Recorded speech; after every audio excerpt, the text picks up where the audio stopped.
رات کی تاریکی نے شامیر حویلی کی بوسیدہ مگر پرشکوہ عمارت کو مکمل طور پر اپنے گھیرے میں لے لیا تھا۔ نواب شجاع الدین کی نگہانی موت کو گزرے ہوئے 3 دن ہو چکے تھے، مگر حویلی کے در و دیوار پر چھائی ہوئی اداسی اور ایک عجیب سا خوف اب بھی برقرار تھا۔ زرلش اپنے کمرے کی کھڑکی کے پاس کھڑی باہر پھیلے اندھیرے کو دیکھ رہی تھی۔ 5 سال بعد وہ اس حویلی میں واپس آئی تھی، مگر وہ واپسی جس کا اس نے کبھی تصور بھی نہیں کیا تھا۔ اس کے ہاتھ میں ایک پرانی جیبی گھڑی تھی جس کی سوئیاں برسوں سے رکی ہوئی تھی۔ یہ گھڑی نواب شجاع الدین کی لاش کے پاس سے ملی تھی۔ مرنے سے پہلے اسے اپنی مٹھی میں سختی سے جکڑ رکھا تھا۔ دروازے پر ہلکی سی دستک نے زرلش کو اس کی سوچوں سے باہر نکالا۔ اس نے گھڑی کو جلدی سے اپنی شال میں چھپاتے ہوئے اندر آنے کی اجازت دی۔ دروازہ کھلا اور سالار اندر داخل ہوا۔ سیاہ لباس، گہری اور پرسکون آنکھیں اور چہرے پر ایک ناقابل تسخیر خاموشی۔ سالار نواب شجاع الدین کا سب سے قریبی اور معتمد خاص تھا۔ حویلی کا ہر شخص اس سے خوف زدہ بھی تھا اور اس کی عزت بھی کرتا تھا، مگر زرلش کے دل میں اس کے لیے صرف شک تھا۔ اس نے اطلاع دی کہ نیچے وکیل صاحب وصیت پڑھنے کے لیے آ چکے ہیں۔ زرلش نے سرد مہری سے اسے دیکھتے ہوئے کہا کہ اس کے دادا کی موت کوئی طبی حادثہ نہیں تھا۔ سالار کے چہرے کا کوئی تاثر نہیں بدلا اور اس نے صرف اتنا کہا کہ وقت سے پہلے بولے گئے سچ انسان کو کمزور کر دیتے ہیں۔ حویلی کے بڑے ہال میں مکمل خاموشی تھی۔ صوفے پر زرلش کا چچا مراد علی شاہ بیٹھا تھا، جس کی آنکھوں میں چھپی ہوئی لالچ کو پڑھنا کسی کے لیے مشکل نہیں تھا۔ وکیل صاحب نے وصیت نامہ کھولا اور اعلان کیا کہ نواب شجاع الدین نے اپنی تمام جائیداد اور شاہ میر حویلی اپنی اکلوتی پوتی زرلش کے نام کر دی ہے، مگر ایک شرط کے ساتھ زرلش اس وقت تک کوئی جائیداد فروخت نہیں کر سکتی جب تک وہ حویلی کی پرانی لائبریری میں رکھا امانتی صندوق نہ کھول لے۔ مزید یہ کہ اس صندوق کی حفاظت اور زرلش کی جان کی ذمہ داری سالار کو سونپی گئی تھی۔ یہ سنتے ہی حال میں جیسے بم پھٹ گیا۔ مراد علی شاہ غصے سے کھڑا ہو گیا اور ایک غیر خونی شخص کو محافظ بنانے پر شدید اعتراض کیا، مگر وکیل نے واضح کر دیا کہ قانونی طور پر اب سالار ہی زرلش کا باڈی گارڈ اور حویلی کا نگران ہے۔ زرلش کی نظریں سالار کی طرف اٹھی، جس کی خاموش آنکھوں میں ایک تنبیہ چھپی تھی۔ رات کے 2 بج چکے تھے۔ حویلی میں ہر طرف سناٹا تھا۔ زرلش اپنے بستر پر بیٹھی دوبارہ اس پرانی جبیبی گھڑی کو دیکھ رہی تھی۔ اس کی نظر رکی ہوئی سوئیوں پر گئی جو 3:15 کا وقت دکھا رہی تھی۔ اسے اپنے دادا کی ایک پرانی بات یاد آئی کہ ان کے خاندان کے رازوں کا وقت کبھی نہیں بدلتا۔ وہ تیزی سے اٹھی اور دبے قدموں حویلی کے پچھلے حصے میں موجود پرانی لائبریری کی طرف چل پڑی۔ لائبریری کا بھاری لکڑی کا دروازہ ایک بھیانک آواز کے ساتھ کھلا۔ اندر دھول اور پرانی کتابوں کی بو پھیلی تھی۔ موبائل کی ٹارچ آن کر کے اس نے خود سے کہا 3:15۔ اچانک اسے سمجھ آیا تیسری الماری اور 15ویں کتاب۔ وہ تیزی سے تیسری الماری کی طرف بڑھی اور 15ویں کتاب کو باہر کھینچا۔ الماری کے پیچھے سے ایک کلک کی آواز آئی اور لکڑی کا ایک پینل پیچھے ہٹ گیا۔ اندر ایک لوہے کا چھوٹا سا صندوق رکھا تھا۔ زرلش کا دل زور زور سے دھڑک رہا تھا۔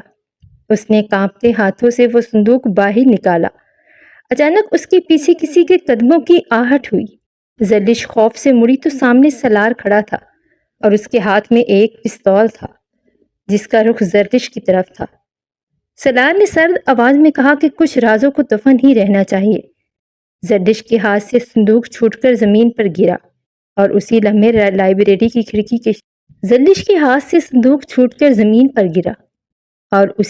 لائبریری کی کھڑکی کے شیشے ٹوٹنے کی زوردار آواز آئی۔ سالار نے پستول کا رخ زرلش کے سر کے بالکل قریب سے پیچھے کی طرف کیا اور فائر کر دیا۔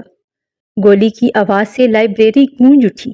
زرلش نے خوف سے آنکھیں بند کر لی۔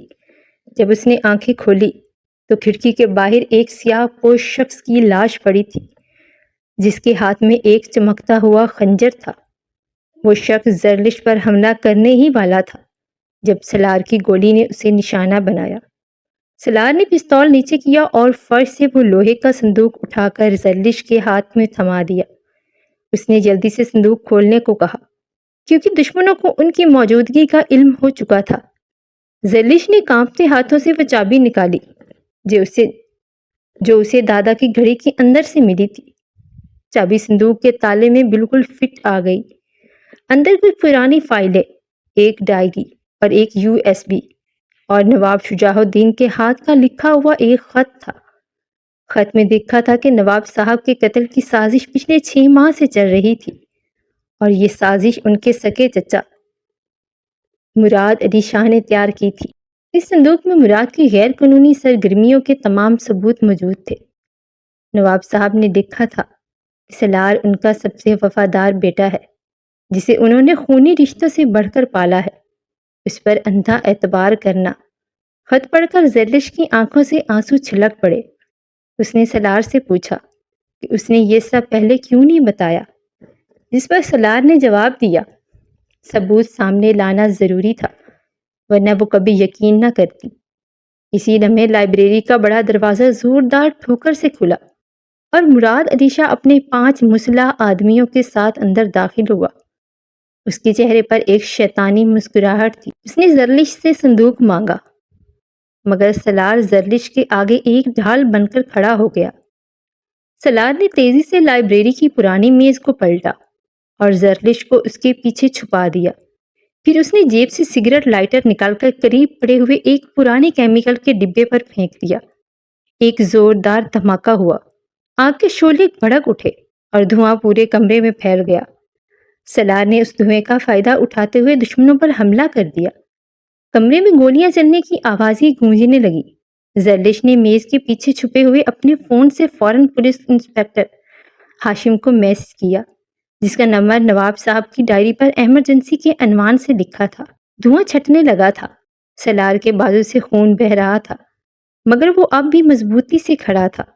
مراد علی شاہ نے غصے میں خود پستول نکالا اور سالار کا نشانہ لیا مگر اس سے پہلے کہ وہ فائر کرتا حویلی کے باہر پولیس کے سائرن کی آوازیں گونجنے لگی۔ مراد کے ہاتھ کانپ گئے۔ اس نے بھاگنے کی کوشش کی مگر سالار نے ایک زبردست چھلانگ لگا کر اسے زمین پر گرا لیا۔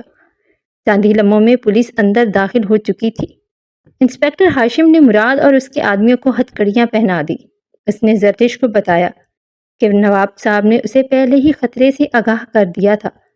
صبح کی پہلی کرن شاہ میر حویلی کی صحن میں پڑ رہی تھی۔ سورج کی روشنی نے رات کی تمام وحشتوں کو دھو دیا تھا۔ زرلش حویلی کے برآمدے میں کھڑی تھی۔ اس کے ہاتھ میں دادا کی وہ پرانی جبیبی گھڑی تھی جسے اس نے چابی دی اور برسوں سے رکی ہوئی سوئیاں اب دوبارہ چلنا شروع ہو گئی تھی۔ سالار خاموشی سے اس کے پیچھے آ کھڑا ہوا۔